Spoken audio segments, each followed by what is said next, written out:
Local news about local people. This is Newslink, Indiana. Good evening, I'm Chris Bavender. Thanks for joining us. 6 months after buying the Hotel Roberts and the Star Plaza, a Bloomington investor has made a deal for an even bigger chunk of Muncie. Peter Dvork of Pinnacle Properties says he plans to buy the former ABB Power T&D plant within the next 90 days. Currently, parts of the 740,000 square foot building are leased to Red Gold Tomato. Dvork also plans to buy 225 acres and develop an industrial park across from the recently announced site for the new Magna drivetrain plant. In the next election, you could vote by cell phone or even online. Newslink Indiana's Derek Tucker tells us why. Ball State's Center for Media Design surveyed more than 400 Muncie voters. The question, if security and anonymity were guaranteed, how would you prefer to cast your vote? The results, paper ballots first. A sense of familiarity. The things we're familiar with are always the things we feel most safe with. Followed by the internet, Mike Bloxham of Ball State's Center for Media Design says that was an interesting result, since there currently is no online voting system. But the reality is that 4 out of 5 of our survey respondents claim to have access to the internet, either at home or at work.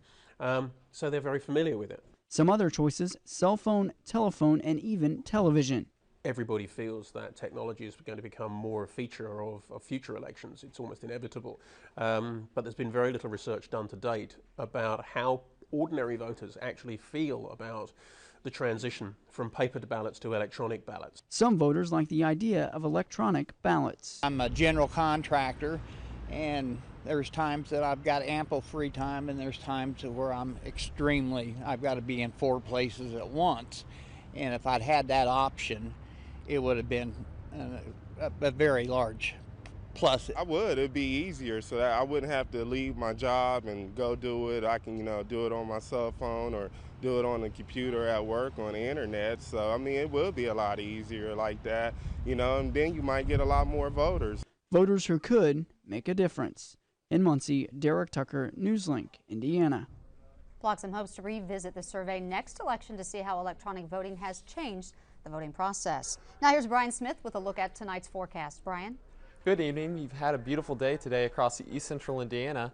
This evening, temperatures will drop through the 40s if you are headed outside, down to 38 by tomorrow morning. And for tomorrow's high, we will see 61 degrees and beautiful sunny conditions, and the 5-day forecast will remain with sunny conditions. Chris? Thanks, Brian. That is Newslink Indiana. Join us at 10:57 for more news and get local news about local people 24 hours a day at newslinkindiana.com.